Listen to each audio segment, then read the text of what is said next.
9.5 വയസ്സിലെ മാളികപ്പുറം അല്ലേ? 9.5 വയസ്സിലാണ്. ഒരു ബ്രേക്ക് ത്രൂ ഇല്ല, ഇപ്പോഴേ ബ്രേക്ക് ത്രൂ ഇല്ല. സൈക്കിളിന്റെ ബ്രേക്കും പിടിച്ച് നടക്കും. നീ വലിയ മല പറിച്ചല്ലോ. ഞാൻ എന്റെ കാര്യം പറഞ്ഞേ. ഞാൻ എന്റെ കാര്യം പറഞ്ഞേ. ഒന്നുമില്ല, ഞാൻ ശ്രീനിവാസന്റെ മോനായിട്ട് വിചാരിച്ചു. നീ കൊണ്ടായിട്ട് പോയാണ്. അത് വലിയ കാര്യമാണ്. വലിയ കാര്യം തന്നെയാ. എന്റെ കയ്യിൽ പൈസ ഉണ്ടായിരുന്നു, എന്റെ അച്ഛൻ ഫേമസ് ആയിരുന്നു. ഇവര് സൈബർ ബുള്ളിങ് നമ്മളെ ബുള്ളിങ് നമ്മൾ ആഞ്ഞടിക്കണം. എന്റെ കൂടെ പൊടിക്കോ. ഇതൊക്കെ എന്തിനാന്നറിയാമോ? പിന്നെ കണ്ടന്റ് ആണ്. ധ്യാൻ ചേട്ടാ, ഇപ്പൊ ഇതിനകത്ത് അവർ ബെസ്റ്റ് ടീച്ചർ എന്ന് പറഞ്ഞിട്ട് ധ്യാൻ ചേട്ടന്റെ മുഖം കാണിക്കുന്നത്. ഓ, അങ്ങനെ ഉണ്ടോ? അതെ. ഈ സിനിമയെ കുറിച്ച് ഒന്നും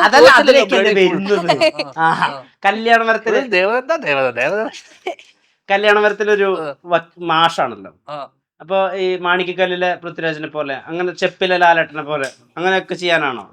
അതില് മാണിക്കക്കല്ലായിക്കോട്ടെ, ചെപ്പായിക്കോട്ടെ, ഇതൊക്കെ അവരുടെ കഥ പറഞ്ഞിരുന്ന, അല്ല സ്കൂൾ കലാലയം അല്ലെങ്കിൽ സ്കൂൾ അതിനെ ചുറ്റിപ്പറ്റി നടന്നിരുന്ന കഥകളും സംഭവങ്ങളൊക്കെ. ഇത് ദേവുവിന്റെ ലൈഫും പുള്ളിക്കാരിയുടെ ചെറിയൊരു ആഗ്രഹവും സ്വപ്നവും അതുമായിട്ട് ബന്ധപ്പെട്ട് നിൽക്കുന്ന, അതിൽ ഒരു ഏരിയയില് അല്ലെങ്കിൽ പുള്ളിക്കാരി പഠിക്കുന്ന സ്കൂളിലെ മാഷായിട്ട് എന്നെ പറ്റി ചുറ്റിപ്പറ്റിയോ ആ സ്കൂൾ ചുറ്റിപ്പറ്റിയോ അല്ല ഈ കഥ. ഈ കഥ ഇവരുടെ കുടുംബവും ആ കുടുംബത്തിൽ ഉണ്ടാവുന്ന ഒരു സംഭവവും എക്സ്റ്റൻഡഡ് ക്യാമിയോ. അപ്പോ കൈൻഡ് ഓഫ് എക്സ്റ്റൻഡഡ് ക്യാമിയോ എന്ന് പറയും. അപ്പോ ഇതിൽ അത്ര അന്ന് എന്ന് പറയണ്ട, ഈ കഥാ പശ്ചാത്തലം മെയിനായിട്ട് ഈ സ്കൂളൊന്നും അല്ല, ഇവരുടെ വീടും ഇവരുടെ കുടുംബത്തിൽ ഉണ്ടാവുന്ന ഒരു സംഭവവും കാര്യങ്ങളൊക്കെ. ധ്യാൻ ചേട്ടനും മാഷുമാരും തമ്മിലുള്ള ഒരു റിലേഷൻഷിപ്പ് എങ്ങനെയായിരുന്നു? അങ്ങനെ ഒരു ഫേവറേറ്റ് മാഷ് എന്ന് പറയാൻ ഒരാളുണ്ടായിരുന്നു? എനിക്ക് ഇപ്പോഴും ഓർമ്മയുണ്ട്. ഞാൻ +2 പരീക്ഷ കഴിഞ്ഞിട്ട് ഓടിച്ചിട്ട് അടിച്ചിട്ടുണ്ട് ഒരു മാഷ. എന്താ പറയണ അടിക്കുമ്പോ? ഒരുമിച്ച് ഞങ്ങളൊരു 3-4 പേരുണ്ടായിരുന്നു. അടിച്ചറണ്ട്. അതൊരു ഓർമ്മ. അത് നല്ല ബന്ധം ഉണ്ടായിട്ടുള്ള ടീച്ചർമാരുണ്ടായിട്ടുണ്ട് വളരെയധികം. എന്ന് വെച്ചാ അന്നൊക്കെ എന്റെ ടീച്ചർമാര് ഇരുന്നിട്ട് അവര് രാത്രിയൊക്കെ ഭർത്താക്കന്മാരുടെ ഒക്കെ എന്നോട് പറയായിരുന്നു ഫുൾ പ്രശ്നം. ഞാൻ പറഞ്ഞു മാം ടെൻഷനാണ്. എന്ന് വെച്ചാൽ അന്നും എന്റെ ജോലി എന്താ അറിയാമോ? സമാധാനിപ്പിക്കുക, ടീച്ചർമാരെ സമാധാനിപ്പിക്കുക. ടീച്ചർമാര് ഭയങ്കര, കാരണം ചില ഭർത്താക്കന്മാരൊക്കെ ഉപദ്രവിക്കുകയും ചെയ്യും. പക്ഷെ എന്റെ ടീച്ചറിന് എന്തോ വിഷമമുണ്ടെന്ന് എനിക്ക് മനസ്സിലായി. എന്റെ ക്ലാസ് ടീച്ചറാ സമയത്ത് ചെന്നൈയില്. പുള്ളിക്കാരിക്ക് എന്തോ മനസ്സിൽ വിഷമമുണ്ടെന്ന് എനിക്ക് മനസ്സിലായി. ഞാൻ ഒരു ദിവസം ക്ലാസ് കഴിഞ്ഞിട്ട് ഇങ്ങനെ നോക്കുന്നു, ടീച്ചർ എന്റെ ഫേവറേറ്റ് ടീച്ചറുമാണ്, എന്റെ ഭയങ്കര ബന്ധമാണ്. ഞാൻ ചോദിച്ചു എന്താ ടീച്ചറിന്റെ മുഖത്ത് ഭയങ്കര വിഷമം ഈടായിട്ട്? ഇവരങ്ങ് പൊട്ടിക്കരഞ്ഞ്, എന്നിട്ട് എന്നോട് കുടുംബ പ്രശ്നങ്ങള്, വീട്ടിലെ കാര്യങ്ങളൊക്കെ എന്നോട് പറയാം. എന്നോട് പറഞ്ഞിട്ട് എന്നോട് പറഞ്ഞു, എന്ന് വെച്ചാൽ അതിനേക്കാളും വലിയ പ്രശ്നത്തിലാണ് ഞാൻ. തോറ്റ് എങ്ങനെയൊക്കെ പാസ്സാകുമെന്നൊക്കെ ഉള്ള അവസ്ഥയിൽ നിൽക്കുന്ന ഞാൻ. എന്റെ ടീച്ചറിന്റെ കുടുംബ പ്രശ്നം അടക്കം അന്ന് ആ കാലത്ത് ഞാൻ സോൾവ് ചെയ്ത് കൊടുത്തു.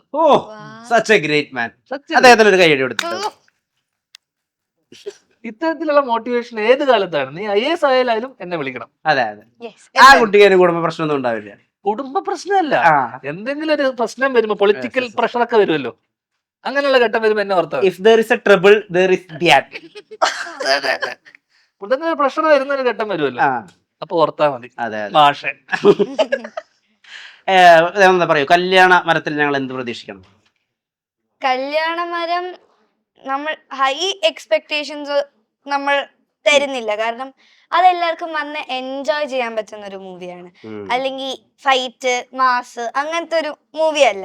ഒരു ഫീൽ ഗുഡ് മൂവിയാണ്. ഒരു ഫാമിലിയുടെ കഥ, ഫാമിലിക്ക് പ്രിയപ്പെട്ട കുറെ ആൾക്കാര്, അവര് തമ്മിൽ നടക്കുന്ന കുറെ കാര്യങ്ങള്, ആ ഫാമിലിയുടെ ഒത്തിരി ആ ഒരു സിറ്റുവേഷൻസ്, അവരെങ്ങനെ അത് ഓവർകം ചെയ്യുന്നു, അതൊക്കെയാണ്. പിന്നെ എങ്ങനെ അവർ അങ്ങോട്ടും ഇങ്ങോട്ടും മനസ്സിലാക്കുന്നു, ഹെൽപ്പ് ചെയ്യുന്നു. ഇതിപ്പോ ഏറ്റവും സ്യൂട്ടബിൾ ഡേറ്റ് ആണ് ചൂസ് ചെയ്തിട്ടുള്ളത്. നമ്മള് എക്സാംസ് കഴിഞ്ഞിട്ട് എല്ലാവർക്കും ആ ഒരു എക്സാം ടെൻഷൻ കഴിഞ്ഞ് സമാധാനായിട്ട് ഫാമിലിയുടെ കൂടെ പോയിരുന്നു കാണാം. എക്സാം ഇല്ലേ? എനിക്ക് ഫ്രൈഡേ ഉണ്ടായിരുന്നു, ഇനി മൺഡേ ഉണ്ട്. അല്ല, ഞാൻ മാത്രല്ലല്ലോ എക്സാം നമ്മളൊക്കെ പരീക്ഷ എഴുതി പൊട്ടിയതാ. നിന്റെ കാര്യം ടെൻഷൻ ഉണ്ടോ? ഇല്ല, പഠിച്ചു. അപ്പൊ എന്റെ സംശയം അറിയാമോ, ഈ റിലീസ് ആലോചിച്ചായിരിക്കോ ടെൻഷൻ, എക്സാമിനെ കുറിച്ച് ടെൻഷൻ? ഏതിനാ കൂടുതൽ ടെൻഷൻ? അതിപ്പോ എക്സാം ഇപ്പൊ നമ്മൾ ഓരോ സബ്ജക്ട് അനുസരിച്ചിരിക്കും ടെൻഷൻ. അതുപോലെ മൂവിയും നമ്മൾ ഏത് മൂവിയാണോ ചെയ്തത് അതിന്റെ എത്ര റിസ്ക് ഫാക്ടർ ഉണ്ട് അതനുസരിച്ചായിരിക്കും ടെൻഷൻ. എപ്പോഴും എല്ലാ മൂവിക്കും എല്ലാ എക്സാമിനും ഒരേ ടെൻഷൻ ഉണ്ടാകണമെന്നില്ലല്ലോ. എല്ലാത്തിനും ഒരു അനാലിസിസ്, ലോജിക്കൽ അനാലിസിസ് നടക്കുന്നുണ്ട്. That is great. Yes, truly amazing. Yes. Marvelous. അല്ല അത് വേണം ഇന്ന്. അത് വേണം ജീവിതത്തിലൊരു. അല്ല നമുക്കില്ലാതെ പോയതും ജനറേഷൻ ഉള്ളതും അതാണ്. ബിക്കോസ് ഇപ്പൊ എന്റെ മോളുണ്ട്. അപ്പൊ എന്റെ മോളോട് ഞാനിപ്പോ ഇങ്ങനെ അവള് ഇപ്പൊ അവിടെ പോയിട്ട് എന്താ സാധനം എടുത്തു എന്ന് വെച്ചു. ഇപ്പൊ ഞാൻ ഡോണ്ട് ടേക്ക് ഇറ്റ് എന്ന് പറഞ്ഞു കഴിഞ്ഞാൽ അവൾ ഉടനെ ചോദിക്കുന്ന അറിയുമോ വൈ നീ ചോദിക്കും. അതിന് ആ വൈന് നീ ഉത്തരം കൊടുക്കണം. അപ്പൊ നമ്മൾ അറിയാത്ത ഇംഗ്ലീഷില് നമ്മൾ ഈ വൈ ഉത്തരം പറയുന്നതിനേക്കാൾ ഞാൻ പറയും ടേക്ക് ഇറ്റ്. അതുപോലെ ഷൗട്ട് ചെയ്തലൊക്കെ വയറ് എല്ലിങ് എന്നൊക്കെ ചോദിക്കും കുട്ടികള്. നിന്നോട് ആരും ചോദിച്ചു അല്ല അങ്ങനെയല്ല ചോദിക്കും കുട്ടികള് കാര്യം പറഞ്ഞാൽ പോരെ. നമ്മൾ അവരെ ജനറേഷൻ എന്താ വിളിക്കുക? ആൽഫ, ബീറ്റ, ഞാൻ ജെൻ ആൽഫ. ഇപ്പൊ ജെൻ ബീറ്റ തുടങ്ങി 2025 തുടങ്ങി. അപ്പൊ നമ്മള് ജെൻസി അല്ലെ നമ്മളാരാ? മില്ലേനിയൽസ്. ഞാൻ മില്ലേനിയൽ, ഞാൻ 90s. അപ്പൊ ഞാൻ ചോദിക്കുന്നത് അതിന് ഇപ്പൊ എന്റെ മോളിപ്പോ 7 years old. Gen Alpha. Alpha അല്ലേ? ഞാൻ കൃത്യം ചേഞ്ചിങ് ടൈമില് ആ ട്രാൻസിഷൻ പീരീഡ് ഇല്ലായിരിക്കും അല്ലേ? കറക്റ്റ്. അപ്പൊ അവരുടെ വന്നാൽ പറയുമ്പോ അപ്പൊ നമ്മൾ ഇത് ചെയ്യണ്ടെന്ന് പറഞ്ഞു. അപ്പൊ നമ്മളെ കാലത്ത് അറിയുമ്പോ അത് ചെയ്യണ്ടെന്ന് പറഞ്ഞു കഴിഞ്ഞാൽ നമ്മള് ചോദിക്കൊന്നുമില്ല. അച്ഛൻ പറഞ്ഞു അല്ല അമ്മ പറഞ്ഞു ചെയ്യണ്ടെന്ന് പറഞ്ഞാൽ നമ്മൾ പേടിച്ചിട്ട് അയ്യോ അച്ഛൻ പറഞ്ഞു ഓടിപ്പോയി കളയും. ചെയ്യണ്ടെന്ന് പറഞ്ഞാൽ നമ്മൾ എന്ത് ചെയ്യണമെന്ന് അറിയാമോ? അതൊന്നുകൂടി പറഞ്ഞ അച്ഛൻ പറഞ്ഞിട്ട് എങ്ങനെയാ?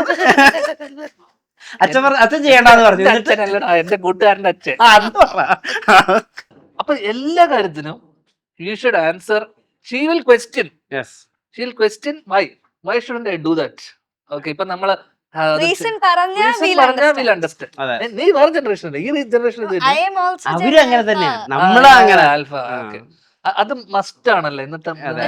അവർക്ക് റീസൺ വേണം. എല്ലാത്തിനും ഒരു ചോദ്യം ഉണ്ട്. ഇപ്പൊ എന്തുകൊണ്ട് അങ്ങനെ പറഞ്ഞു അതിന് റീസൺ തരാണെങ്കിൽ ഓക്കെ വിൽ ബി കൺവിൻസ്ഡ് ആവണല്ലേ നിങ്ങള്.